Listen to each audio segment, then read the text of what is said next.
Capítulo 18. 2 dias antes, Hotel Squire. Quero acreditar que existe algo mais, que a gente pode ser mais. Cacete, nós podemos ser heróis. Victor sentiu um aperto no peito quando viu o rosto imutável de Eli na foto do jornal. Era desconcertante. Tudo o que ele tinha de Eli era uma imagem mental de uma década atrás. E ainda assim, a imagem se encaixava perfeitamente, como slides duplicados naquela da página. Era o mesmo rosto em todos os aspectos, mas ao mesmo tempo não era. Os anos afetaram Victor de modo mais evidente, endurecendo-o, mas não deixaram ele ileso. Ele não parecia nem um dia mais velho, entretanto, o sorriso arrogante que costumava exibir na faculdade dera lugar a algo mais cruel, como se aquela máscara que tinha usado por tanto tempo tivesse enfim caído, e fosse isso que se escondesse por trás dela. E Victor, que era tão bom em separar as coisas, em compreender como funcionavam, como ele operava, olhou para a foto e se sentiu confuso. Ódio era uma palavra simples demais. Ele e Eli estavam ligados um ao outro, por sangue, morte e ciência. Eles eram iguais, agora mais do que nunca. E Victor sentia falta de Eli, queria vê-lo e queria vê-lo sofrer. Queria ver a cara que Eli fizesse quando ele o preenchesse de dor. Queria chamar sua atenção. Eli era como uma pedra no sapato de Victor e incomodava. Ele era capaz de desligar cada nervo do corpo, mas não conseguia fazer nada a respeito da pontada que sentia ao pensar em Cardale. A pior parte de se deixar entorpecido era que a habilidade lhe tirava tudo, exceto isso.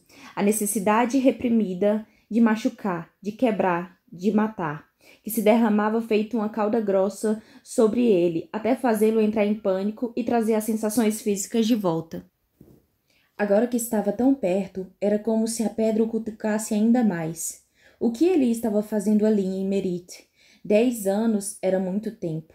Uma década podia transformar um homem, mudar tudo nele. Havia mudado Victor. E Eli? Quem ele teria se tornado?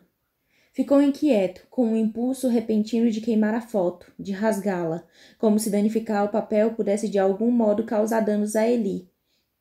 O que era claro, não podia. Nada podia. Sendo assim, ele se sentou e deixou a página de lado, fora do alcance, para que não se sentisse tentado a destruí-la. O jornal chamou Eli de herói. A palavra fez Victor rir. Não só por ser absurda, mas porque continha uma pergunta. Se Eli fosse mesmo um herói e Victor estivesse determinado a pôr um fim nele, isso fazia dele um vilão? Tomou um longo gole de uísque, apoiou a cabeça no encosto do sofá e concluiu que, se fosse esse o caso, não via problema nenhum.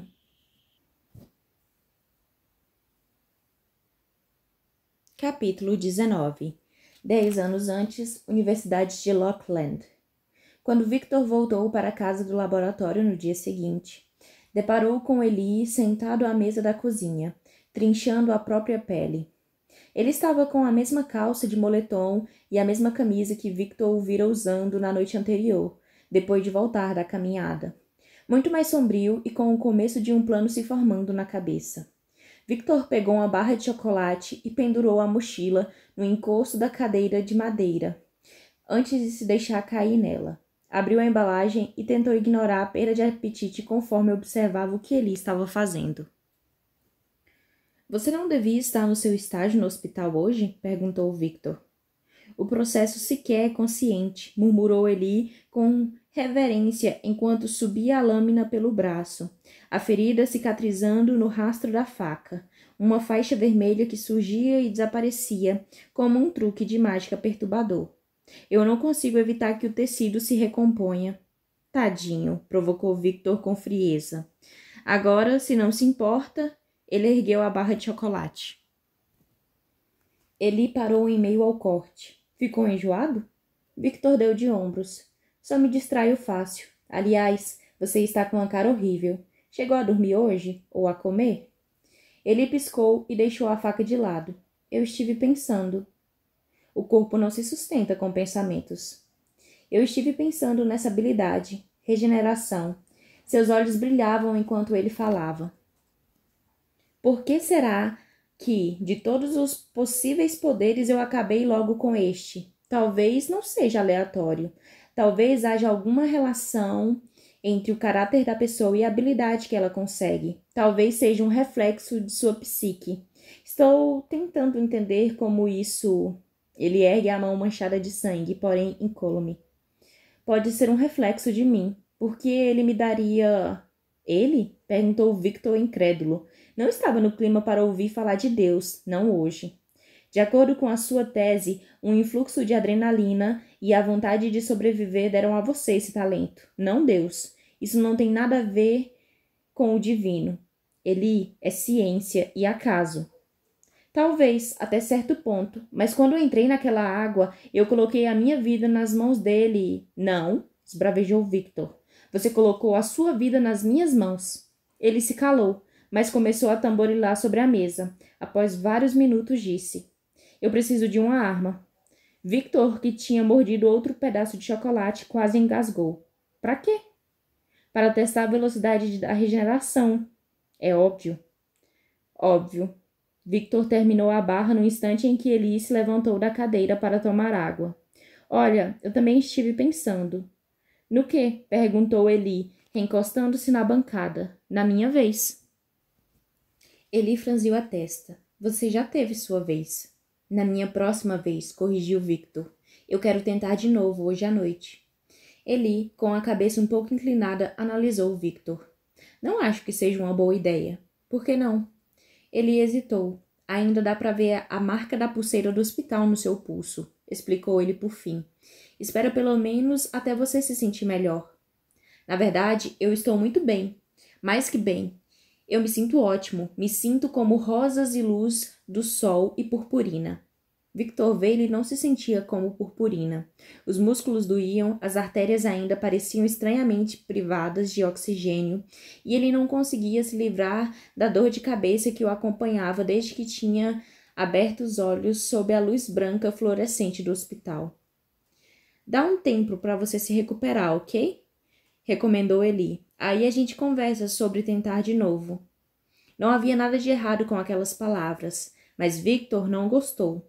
Não gostou do jeito como ele agisse, no mesmo tom de voz cauteloso e calmo que se usa quando se quer deixar alguém nas mãos aos poucos, suavizando um não ao transformá-lo num agora não. Havia algo errado, e a atenção de Eli já estava de volta para as facas, longe de Victor. Ele cerrou os dentes para conter o palavrão que estava prestes a soltar. Em vez disso, deu de ombros. Tudo bem, disse recolocando a mochila nas costas. Talvez você tenha razão, acrescentou com um bocejo e um sorriso preguiçoso. Eli retribuiu o sorriso e Victor se virou para o corredor que dava para o quarto. Pegou uma caneta de epinefrina no caminho e fechou a porta ao sair.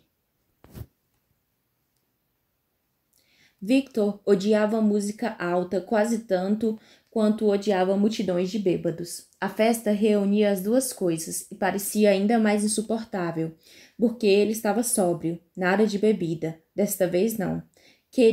Precisava permanecer focado, principalmente se fosse até o fim sozinho. Presumia que Eli não tinha saído do apartamento para ficar fatiando a própria pele, acreditando que Victor estava no quarto, mal-humorado ou estudando, ou ambas as coisas. Na verdade, Victor saíra pela janela. Ele sentira como se tivesse 15 anos de novo, um garoto saindo escondido para ir a uma festa durante a semana, enquanto os pais estavam no sofá, rindo de alguma coisa idiota na TV. Ou pelo menos Victor imaginava que seria assim se ele precisasse sair de fininho, se alguma vez houvesse alguém em casa para pegá-lo no flagra. Victor perambulava pela festa, quase sem ser notado, mas não era indesejado. Recebeu alguns olhares surpresos, pois raramente comparecia a esse tipo de evento. Era um solitário por opção, um mímico bom o bastante para entrar nos círculos sociais quando queria, mas geralmente preferia se manter distante e apenas observar. E a maioria dos alunos parecia satisfeita em deixá-lo em paz. No entanto, ali estava ele, num caminho tortuoso atravessando corpos, música e um piso grudento. a caneta de epinefrina no bolso interno do casaco e um post-it colado nela, no qual se lia "Me usa". Agora cercado de luzes, barulhos e corpos, Victor tinha a sensação de que viajara para outro mundo. Era isso que os alunos normais faziam? Bebiam e dançavam com os corpos se encaixando, feito as peças de um quebra-cabeça, ao som de uma música alta o suficiente para abafar os pensamentos? Andy o havia levado para algumas festas no primeiro ano, mas aquilo fora diferente. Ele não conseguia se lembrar de nada a respeito da música ou da cerveja. Só se lembrava dela. Victor balançou a cabeça para afastar a memória. Ficou com a mão suada quando pegou um copo plástico e esvaziou o conteúdo no vaso de uma planta murcha. Segurar algo sempre ajudava. Em certo momento, ele se viu na varanda, encarando o lago congelado que ficava nos fundos das sedes das fraternidades. A visão o fez estremecer. Ele sabia que, para ter os melhores resultados, teria de imitar Eli, recriar as condições que levavam o amigo ao sucesso. Mas Victor não podia fazer isso, nem o faria. Tinha que encontrar o próprio método. Ele se afastou do parapeito e voltou para baixo. Enquanto caminhava pelo cômodo, deu uma olhada ao redor, avaliando tudo. Ficou espantado com a miríade de opções de suicídio. E ainda assim, não eram muito as que tinham certa garantia de sobrevivência. Victor, porém, tinha certeza de uma coisa: não sairia dali sem tentar. Não retornaria ao apartamento para ver Eli alegre serrar a própria pele, fascinado com a estranha e nova imortalidade que ele nem sequer se esforçara tanto assim para conseguir. Victor não ficaria lá torcendo e fazendo anotações para ele. Victor Vale não era a porra de um assistente. Na terceira volta pela festa, ele já havia descolado o que considerava cocaína suficiente para provocar uma parada cardíaca. Não sabia ao certo, nunca havia tentado fazer isso. Precisou comprar de 3 estudantes diferentes, pois cada um estava com poucas gramas. Foi na quarta volta, então, enquanto tomava coragem para usar a cocaína, que ele ouviu. A porta da frente foi aberta. Não conseguiu escutar por causa da música alta, mas sentiu uma repentina rajada de ar frio do lugar onde estava na escada. Então uma garota deu um gritinho e disse: "Eli, você veio." Victor xingou baixinho e subiu as escadas. Ouviu alguém falar o nome dele enquanto abria caminho na multidão. Conseguiu atravessá-la e alcançou o patamar do segundo andar. Então encontrou um quarto desocupado com banheiros nos fundos. No meio do quarto parou. Havia uma parede coberta por um estante de livros. E bem no centro, seu sobrenome saltava aos olhos em letras maiúsculas. Tirou o enorme livro de autoajuda da estante e abriu a janela. O sexto livro, de uma série de 9 sobre ação e reação emocional, atingiu a fina camada de neve lá embaixo com um barulho gratificante. Victor fechou a janela e foi para o banheiro. Ele dispôs as coisas em ordem na pia. Primeiro, o celular. Escreveu uma mensagem de texto para Eli, mas não apertou enviar, e colocou o aparelho de lado. Segundo, a EpiPen. Sua temperatura estaria normal. Então, com sorte, uma única injeção direta seria suficiente. Seria péssimo para o corpo, como todo o resto que ele estava prestes a fazer. Victor colocou a caneta ao lado do celular. Terceiro, a cocaína. Ele fazia um montinho e começou a separar as carreiras com um cartão de hotel que havia encontrado no bolso de trás da calça, uma relíquia de viagem de inverno para a qual seus pais o arrastaram. Apesar de ter sido criado num ambiente que faria a maior parte dos jovens usar drogas, Victor jamais se sentira muito tentado a fazê-lo, mas tinha uma boa ideia do processo graças a uma dieta saudável de filmes de investigação criminal. Depois de separar a cocaína em carreiras, 7 ao todo, tirou uma nota de $1 da carteira e a enrolou num canudo estreito como na TV. Ele se olhou no espelho. "Você quer viver", disse para o próprio reflexo. Seu reflexo não pareceu muito convencido. "Você precisa sobreviver a isso", insistiu. "Precisa." Em seguida, respirou fundo e se inclinou para a primeira carreira. O braço surgiu do nada, se enroscou no seu pescoço e o jogou na parede oposta à pia. Victor recuperou o equilíbrio e se endireitou a tempo de ver Eli passar a mão sobre centenas de dólares de cocaína, jogando tudo dentro da pia. Que merda é essa? Sibilou Victor, e foi na direção do amigo. Não conseguiu ser rápido o bastante. A mão suja de cocaína de Eli o empurrou de novo e o pressionou contra a parede, deixando uma mancha branca na sua camisa preta. Que merda é essa? Repetiu Eli com uma calma surpreendente. Que merda é essa? Não era para você estar aqui. As pessoas reparam quando você aparece numa festa. Alice me mandou uma mensagem assim que você chegou. Aí Max me mandou uma mensagem falando que você estava comprando cocaína. Eu não sou idiota. O que você tinha na cabeça?